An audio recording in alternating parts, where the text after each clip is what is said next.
in this video, I'm going to show you how to play Z-guard, make underhooks, and major attack from this position. Taking it back and a sweep.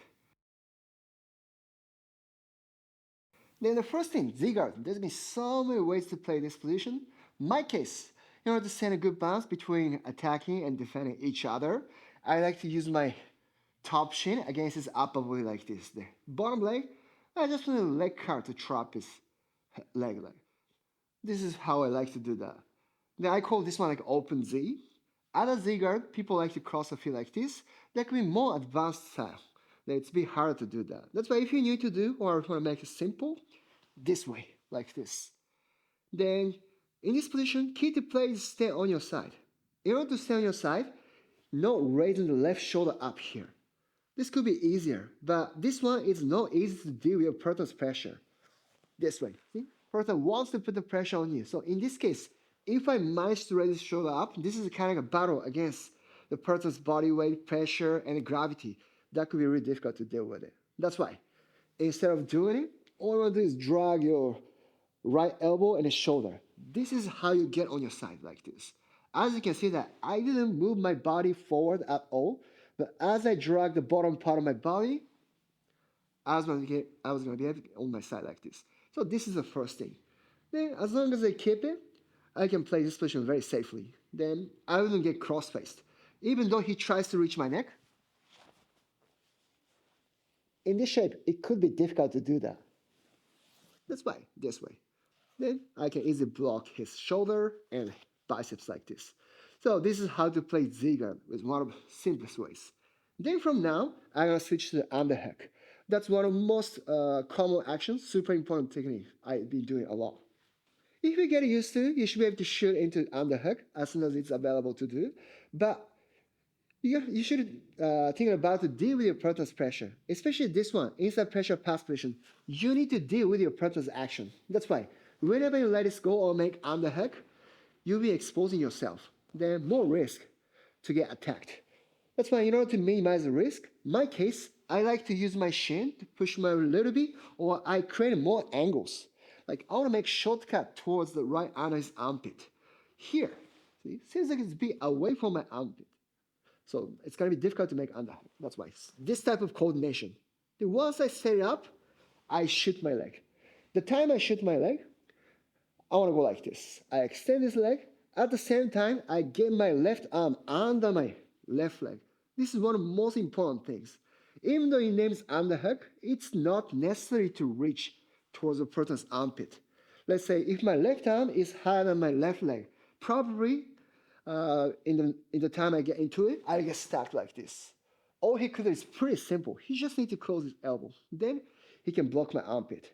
But on the other hand, if I place my left arm underneath my leg, that's going to be much easier to shoot underneath. Then way harder for him to block my action. That's why from here, I slightly push him to the side. Then I get my hand inside like this. Then I extend my leg.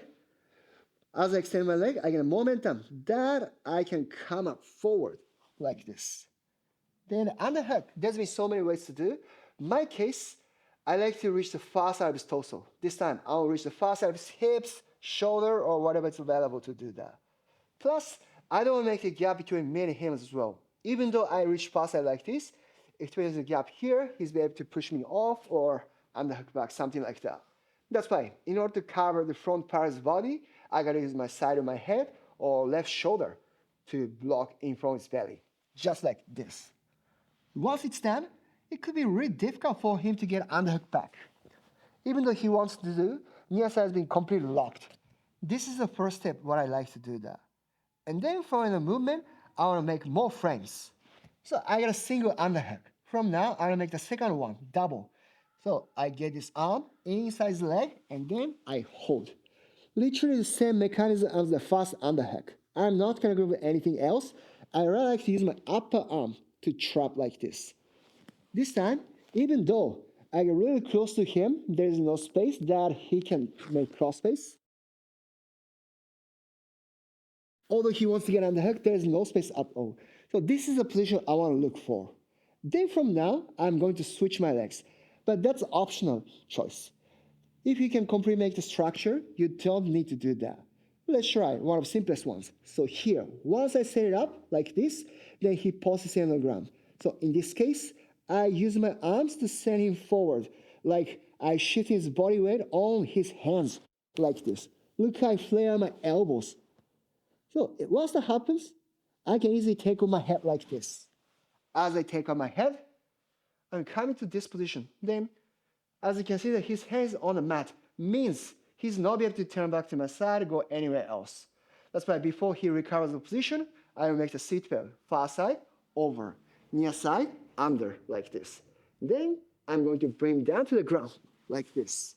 Then in this sequence, probably my headline is not the ideal position as I climbing up his back. Either when I take the back, I want to place my head little or way higher than his headline, this way. So this is the position I can easily control his shoulders from the back. Plus, it's pretty easy to make the second hack.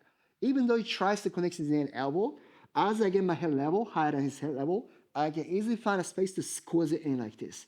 Then I can take the back. Also, there's an alternative option. I tried to set him, but he does a very good job. So this case, in order to create more angles and leverage, I switch my legs, coyote half guard style. I open my legs a little bit, and then I switch from the right side's leg to the left side like this.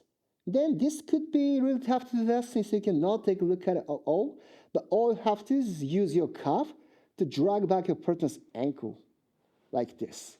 See? Then ideally, I want you guys to use the back of your knee to clamp your partner's calf. After that, you're free to drag this leg back. That allows you to make more angles and space. That'll be much easier to slide up. Even though he tries to come back in front of me, he cannot stop towards this direction. Just because as I switch my legs, there's been more angles, then I can slide it towards the leg side. Then after I slide it out, it's gonna be the same thing, the back take, or if he tries to defend for the action, I switch to the sweep.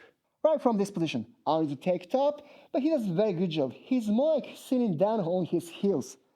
This way, even though I wanted to come up, it's a bit tight to do that. So in this case, I will get on my knees once. Even this time, if I can pull my head out, I'll be able to switch to a sweep. That's going to be pretty easy. But realistically, in this situation, he doesn't allow me to pull my head out from this position. Now, I use side of my belly and torso to push, like this. So this is going to be the battle. I still want to pull my head out, but he doesn't allow me to do that. Once that happens, I fold his leg to my side, and then I bring him down to the ground, like this. Then this sweep, good thing is, there's a chance you can end up with smash pass or side control. Let me show you that path. So by the time I pull him down to the ground, look. Bottom leg's been completely smashed now. Then the top leg, I want you to take a look at the angle I make. My belly is right next to his thigh, side of his thigh like this. This is the same structure as smash pass. That's why, from this position, like use your belly to smash. Then you still have a body lock control position like this. So this is a perfect smash pass position like this. Then it's going to depend on the reaction. If he allows me to stay in this position, now I create more control, windshield wiper, and then I can come to the side.